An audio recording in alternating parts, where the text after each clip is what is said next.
Rain fell in thin silver threads across the highway outside Ashcroft, turning every headlight into a blurred halo and making drivers ease off the accelerator without realizing it. Officer Preston Holbrook sat in his idling patrol car, watching taillights drift past with the cold patience of a man counting cattle before the gate closed. I had repeated this routine so many times that his hands no longer trembled, his pulse no longer quickened, and whatever remained of his conscience had long since stopped speaking. When a black Audi passed him barely above the speed limit, he switched on his lights without hesitation, pulled onto the road behind it, and felt the familiar comfort of a man who believed he already knew how the story would end. The driver signaled early and guided the car calmly onto the shoulder. There was none of the panic most people showed when red and blue lights filled their mirrors. Preston approached with his flashlight raised, expecting fear, apologies, and the usual display of unsteady hands and nervous voices.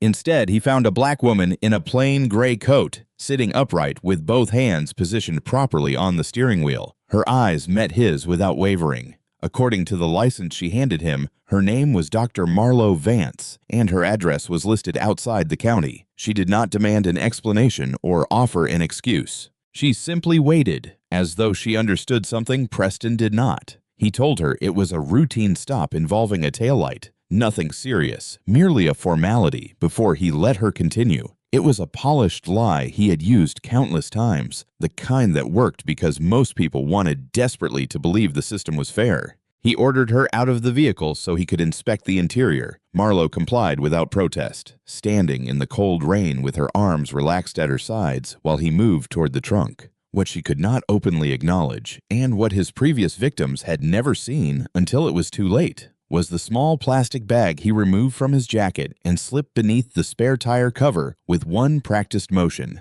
The gesture was so fluid that it appeared meaningless, almost like sleight of hand performed by an expert magician.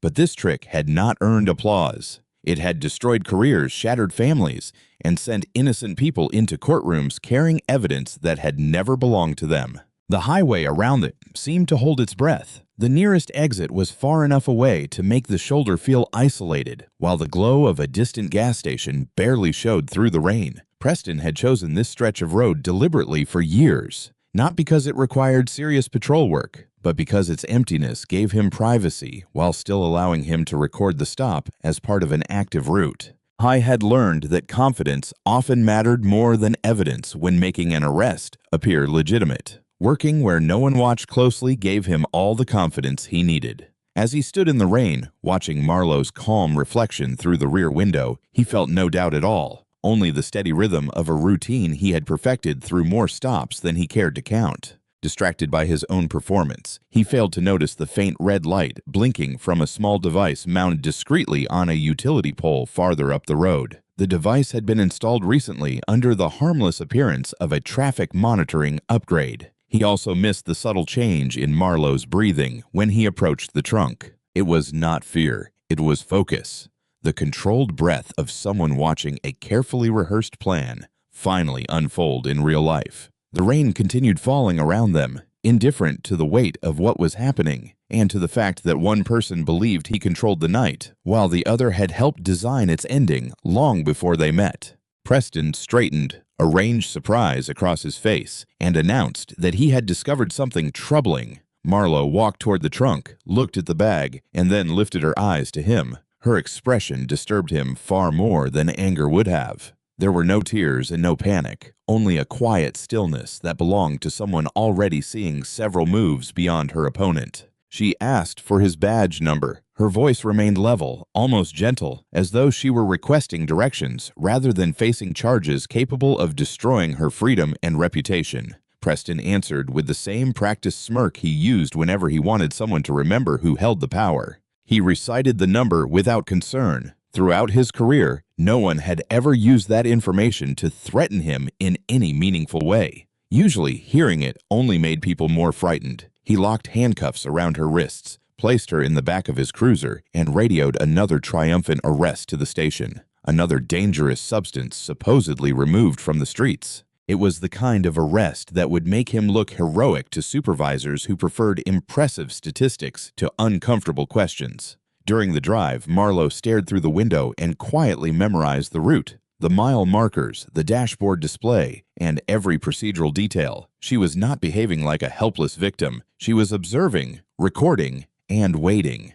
The station carried its familiar odor of scorched coffee and aging paperwork. Fluorescent lights hummed above weary desks where officers completed forms they had filled out countless times. Preston led Marlowe through booking with the effortless authority of a man performing a routine he knew by heart, explaining details to a younger officer as though offering a lesson in proper procedure. What stayed with the intake officer, and would later remain with others who saw her that night, was how completely still Marlowe remained. She never shouted or demanded immediate access to an attorney, though she had every right to do so. She sat in the holding area with her hands folded, studying the room with the patience of a scientist watching an experiment behave exactly as expected. An officer named Laurel Finch brought her a cup of water and partly from habit and partly from concern asked whether she was all right. Most detainees in her position would have been crying, arguing, or pacing.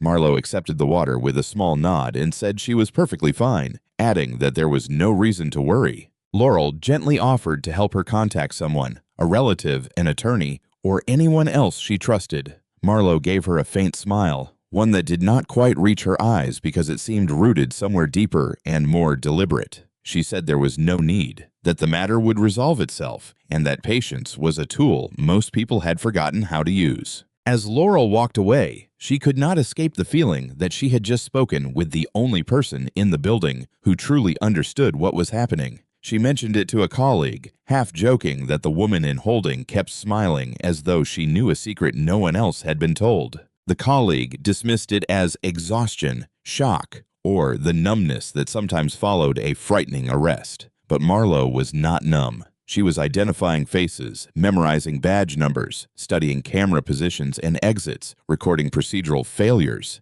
and comparing timestamps with the precision of someone trained to notice exactly those details. She observed that the intake camera above the booking counter left a narrow blind spot near the doorway. An ordinary detainee might never have noticed it, but to someone building a case, the detail mattered. She also noted which officers signed particular forms, which supervisor initialed the property log without examining the items, and which digital times failed to match the handwritten entries beside them. Nothing appeared urgent to those around her. To the officers watching, she seemed like a quiet, cooperative prisoner enduring an unfortunate night. In reality, she was constructing the framework of a far larger case, one observation at a time, much like a mason laying brick, while already understanding the shape of the finished structure. A sergeant passing the holding area remarked that she seemed unusually educated for someone accused of carrying contraband. He pointed to her posture, her precise vocabulary, and the care with which she phrased even simple requests. Another officer shrugged and suggested she had probably learned to hide her nerves after repeated trouble with the law. Neither man considered the simplest explanation. She was not nervous because she had committed no crime. That failure of imagination was deeply embedded in the station's culture. Anyone seated in that holding area, dressed plainly and driving the kind of car she had driven, was assumed to have done something worthy of punishment. That assumption, far more than the planted bag itself, was the foundation upon which Preston Halbrook had built his career. Later, when the booking room had grown quiet and only a small crew remained, another officer leaned against the doorway and asked mockingly why she seemed so unconcerned about the charges against her. Marlowe lifted her eyes and answered with such calm that her voice almost sounded kind. Someone, she said, had just made an extraordinarily expensive mistake, and mistakes of that size rarely remained buried forever. The officer laughed, believing she meant her own mistake on the highway, and walked away without realizing she was speaking about something entirely different. What none of them understood was that Preston Halbrook carried a hidden history extending through much of his career, a history built on convenient discoveries and manufactured evidence. It had begun with small deceptions,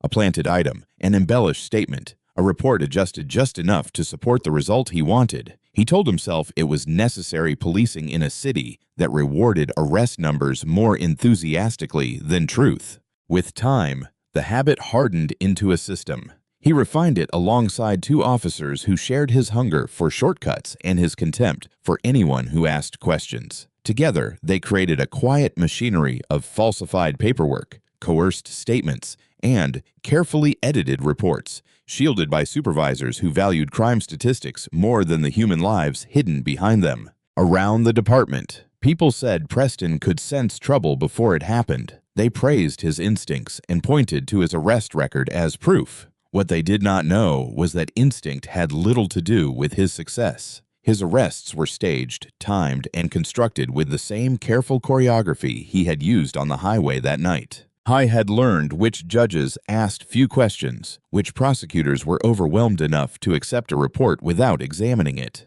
and which victims were least likely to possess the money or influence required to fight back. On paper, Marlowe appeared to be exactly the kind of target he preferred, a solitary driver on a quiet road with no witnesses and no visible protection. The pattern had begun when Preston was still a young officer, desperate to prove his value in a department that treated arrest totals as the clearest measure of success. His first questionable stop involved a teenager driving his father's car home after a late shift. The boy had done little more than roll through a stop sign on an empty street. Preston claimed to find a small quantity of contraband inside the glove compartment. The boy's family insisted it had never belonged to him, but by the time anyone considered questioning the report, fear and limited resources had already driven the teenager to accept a plea deal rather than face a trial he could not afford. It was a small case in a city crowded with small cases, the sort that disappeared into a filing cabinet and never returned. It taught Preston how easily the system could be shaped by someone who understood where its blind spots lay. From then on, his actions became gradually bolder, each deception defended in his own mind as necessary police work instead of deliberate fabrication. He began withholding small amounts of confiscated substances from previous arrests rather than placing them properly into evidence. He stored them beneath the spare tire in his cruiser, ready to be used whenever a suitable target appeared. Two other officers, bound to him by ambition and a shared belief that questions endangered careers, eventually joined the scheme. They divided the work carefully enough to preserve plausible deniability if anyone began looking too closely. Detective Corbin Salazar quietly ignored irregularities in return for a share of the money flowing from a smuggling organization the group had chosen to protect rather than dismantle. Lieutenant Sterling Keene signed reports without meaningful review, fully aware that his approval was more valuable to certain people than honest scrutiny would ever be.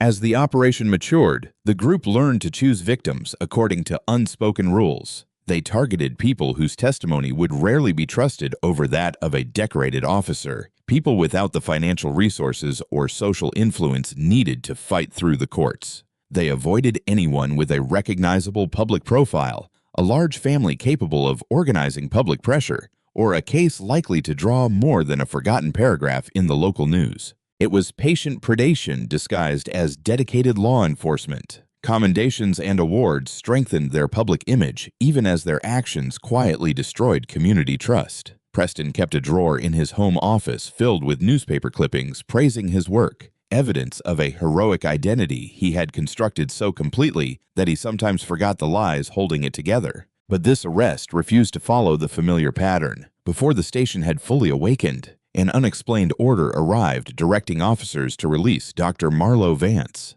The charges were set aside for further review. No one was told why, and few people questioned it. Administrative errors were common enough in an overworked department to make the decision seem unremarkable. Marlowe collected her belongings with the same steady composure she had maintained throughout her detention. She signed the release papers, walked into the mist outside, and never once looked back at the officers watching her leave. She did not return home or call someone to complain about what had happened. Instead, she walked to another sedan parked a short distance away, climbed inside, and placed a call through an encrypted line connected to a secure federal operations desk.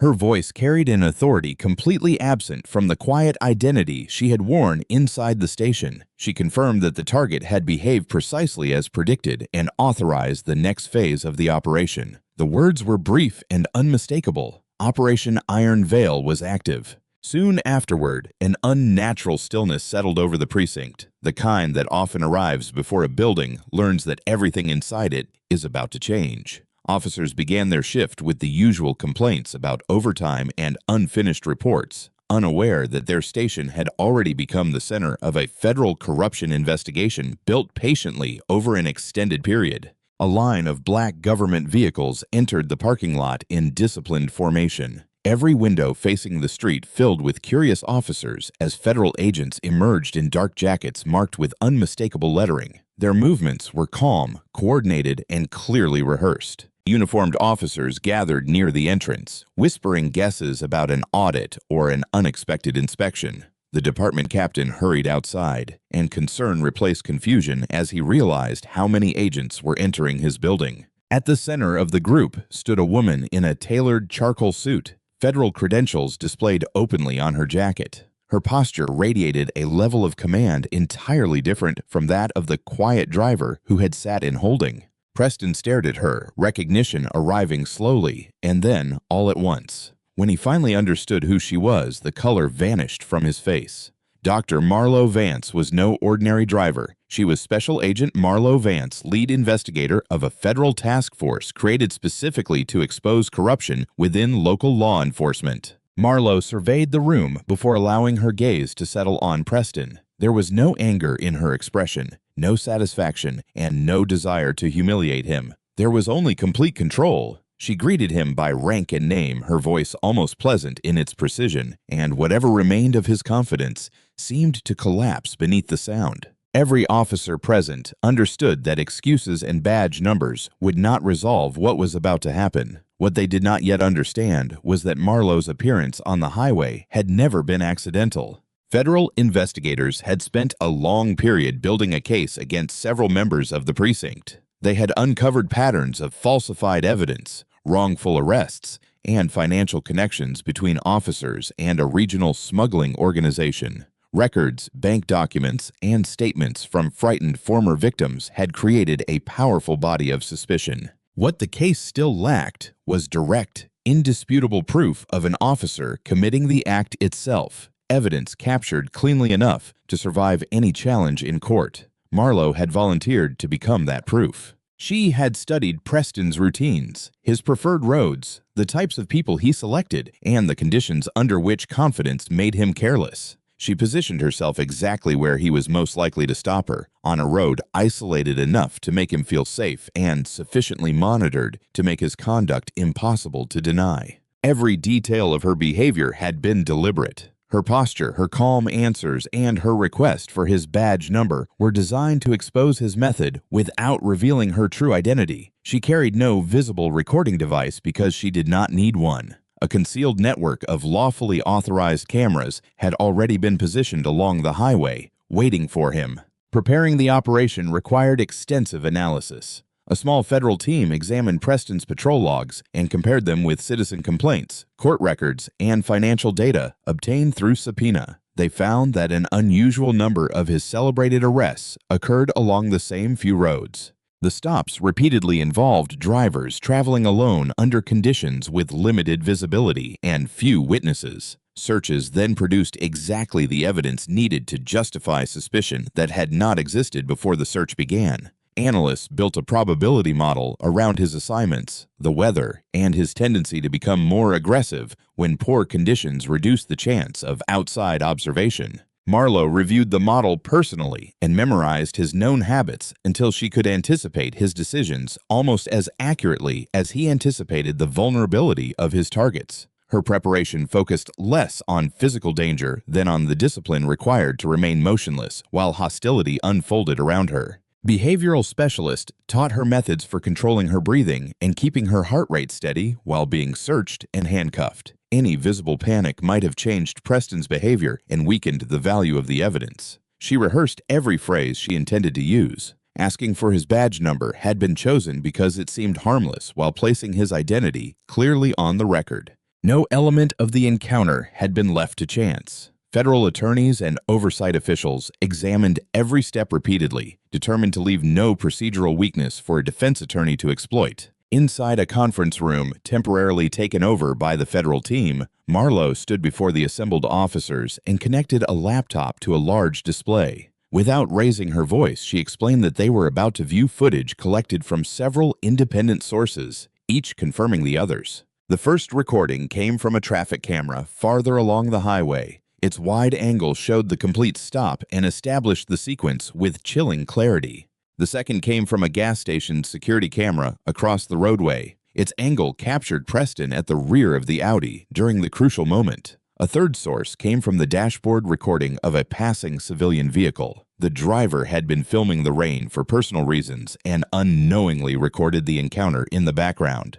A fourth source came from Preston's own body camera, which remained active during the planting of the evidence, most likely because his confidence had made him careless. The fifth and most revealing view came from an authorized aerial surveillance drone whose image quality eliminated any remaining uncertainty. Frame by frame, everyone watched Preston open the trunk, remove a small bag from his clothing, and slide it beneath the spare tire cover before stepping back and pretending to discover it. Silence filled the room until the projector fan sounded deafening. Several officers glanced at one another. Some had turned pale. Others subtly moved away from Preston, as though guilt might spread by proximity. A younger officer near the rear whispered that the footage was unbelievable, though no one knew whether he meant the crime itself or the fact that it had remained hidden for so long. Preston opened his mouth, perhaps intending to accuse investigators of altering the video. No words came.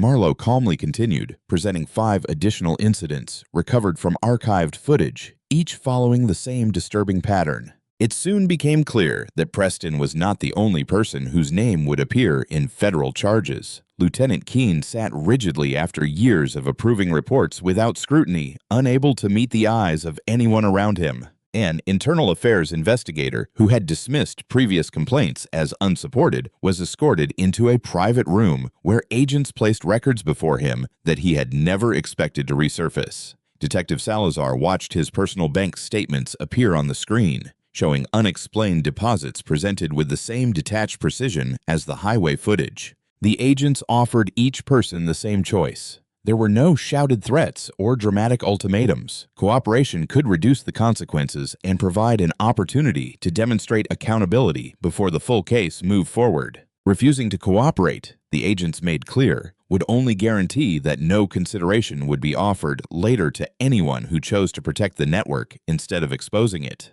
Lieutenant Keene was the first to break. He agreed to provide records connecting falsified reports with specific arrests and specific victims who had never received justice. His statement immediately directed investigators toward 2 more officers whose names repeatedly appeared in overlapping incident files. The internal affairs investigator followed, describing buried complaints, missing paperwork, and quiet instructions from supervisors to make certain cases disappear before they attracted outside attention. Soon, additional officers approached federal agents on their own, each hoping that early cooperation might reduce the punishment awaiting them. A department that had once behaved like an impenetrable wall began collapsing from within. Officer after officer spoke. Each confession exposed another name, another document, and another layer of a corruption system that extended far beyond one traffic stop.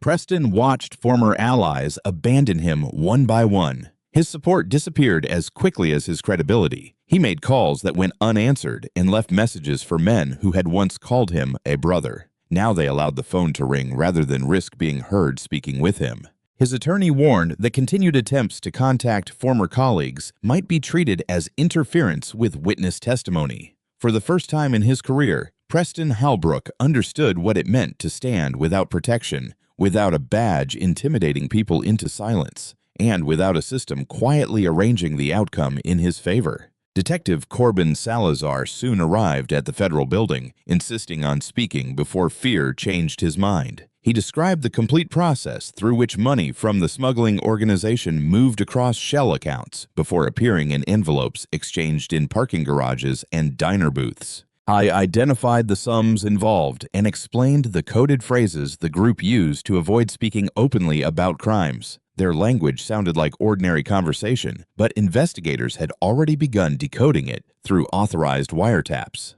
Salazar's cooperation implicated Preston, Lieutenant Keene, and a businessman named Silas Merritt. Merritt's import company had served as a convenient front for moving illegal goods across the region without attracting attention. Lieutenant Keene resisted longer, clinging to the belief that rank might somehow shield him from the consequences falling upon the officers beneath him. That confidence ended when agents played recordings captured by a listening device lawfully installed inside his office. In those conversations, Keene could be heard directing subordinates to misplace evidence logs and steer selected cases toward prosecutors considered friendly to the network. Faced with his own voice, his composure disintegrated. He began supplying names, bank information, and operational details with the same energy he had once devoted to defending the system now collapsing around him. Every confession opened another path. Each path produced another account, another participant, and another crime.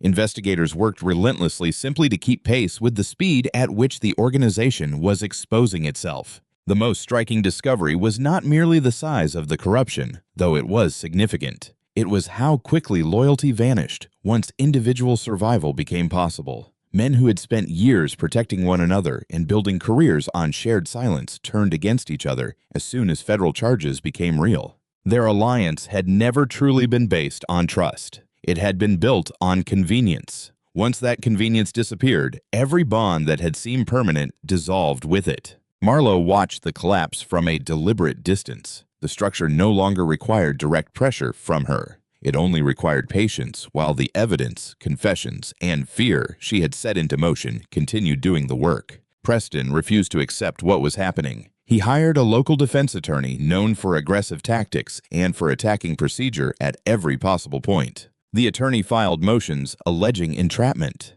He argued that federal agents had manufactured the highway encounter to trap his client and claimed that Marlowe had exceeded proper investigative limits by placing herself directly inside the operation. In carefully worded public statements, he described the case as federal overreach, intended to embarrass a hardworking police department rather than uncover legitimate corruption. For a brief period, some residents wondered whether the accusation might be true because they had not yet seen the complete record. Marlowe answered the claims without anger. During a formal hearing, she presented a meticulously organized case file containing every approval secured before the operation began. She produced the judicial order authorizing surveillance along the highway. She presented documentation showing that federal oversight attorneys had reviewed and approved her role as the decoy. Nothing about the encounter had been improvised or conducted outside lawful authority. She then established an uninterrupted chain of custody for every physical and digital item collected. Each recording, document, and piece of evidence had been preserved according to rules designed to prevent later accusations of alteration or mishandling. The defense attorney had built his reputation on locating procedural gaps large enough to destroy prosecutions. In this case, there were none. Every warrant was valid. Every camera placement had judicial approval. Every stage of Marlowe's involvement had been reviewed and documented. As the hearing continued, his objections became shorter and less certain. Eventually, he stopped arguing publicly and requested a private meeting with Preston. Reporters noticed that his tone had changed from aggressive confidence to visible unease once the complete documentation entered the record. At another hearing, the true scope of the investigation became public. Preston Halbrook was revealed to be only one part of a corruption network that had operated across the city for years. Prosecutors described relationships among police officers, local business figures, attorneys willing to manipulate outcomes for payment, and intermediaries who transferred money between them.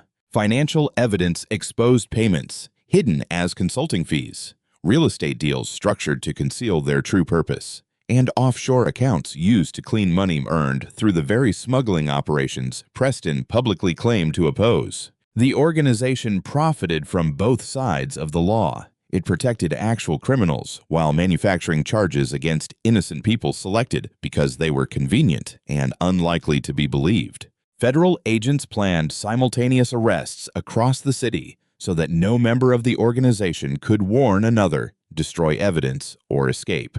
News crews gathered outside courthouses, offices, and private homes as handcuffed business executives were escorted from glass towers and officers were removed from the precinct where they had once exercised authority without consequence. The scale of the operation stunned residents who had trusted the department, never realizing how deeply corruption had spread beneath its polished public image. People who had once celebrated Preston as a decorated officer watched footage of his arrest with anger and disbelief, unable to reconcile the public hero with the man shown in the evidence. Silas Merritt was arrested at his home, still dressed for sleep, when agents arrived with a warrant. His attorney claimed he had been an innocent businessman who never understood what his associates moved through his warehouses. The financial records told a different story. Investigators traced more than $4 million through his company, disguised as payments for consulting services and equipment that had never existed. An attorney named Gideon Hartwell, who had represented several members of the network in unrelated matters,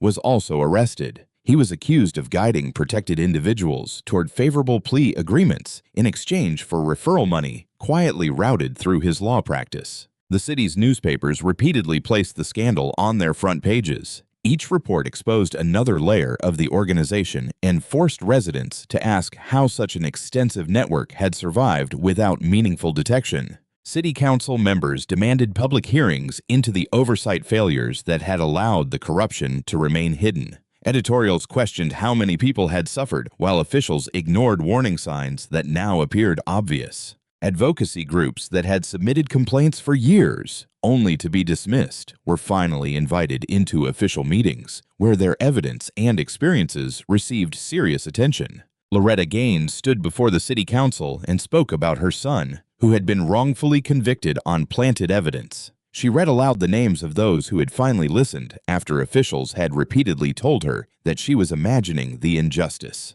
Later, Preston's trial filled a courtroom with journalists, former victims, police officials, and members of the public. Prosecutors presented the highway recordings, financial documents, and testimony from cooperating officers in a deliberate sequence that left little uncertainty. The defense offered mainly procedural objections during closing arguments. The jury returned a guilty verdict after reviewing evidence of tampering, obstruction of justice, abuse of authority, and conspiracy within a corrupt enterprise. Before imposing sentence, the judge said that few cases had demonstrated such a complete betrayal of public trust by someone who had sworn to protect it. Preston received a substantial prison term, long enough to ensure that the consequences of his manufactured arrests would follow him far more persistently than he had ever believed they would follow his victims. Cases built on his falsified evidence were reopened, records were cleared, convictions were overturned, and compensation was approved in some instances for people who had lost freedom and opportunities because of crimes that had never occurred.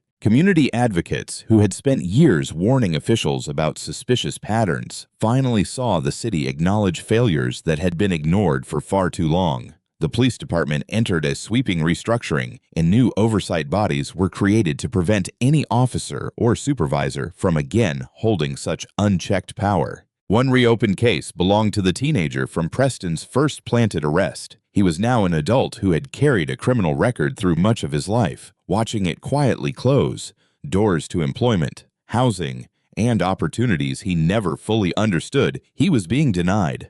When investigators found him and explained that his conviction belonged to the same pattern now exposed in court, he sat silently before asking whether anyone would finally believe him now, when no one had believed him then. His record was cleared. Nothing could restore the years already taken from him, but the official recognition carried a weight he had not expected, a small, undeniable confirmation that the truth had finally reached the night he had never stopped remembering. Loretta Gaines's son received the same reversal. His conviction was vacated in a short hearing that she experienced as unbearably long while waiting to hear a judge say what she had insisted all along. The case against him had been built on a lie. Lieutenant Sterling Keene and Detective Corbin Salazar received reduced sentences because of their cooperation, but neither escaped prison. The courts made clear that assisting investigators could lessen punishment without erasing the betrayal of public trust that had made the crimes possible. Silas Merritt received the most severe sentence among the civilians involved. The judge emphasized that his company had served as the financial foundation of an operation that harmed the community repeatedly and deliberately.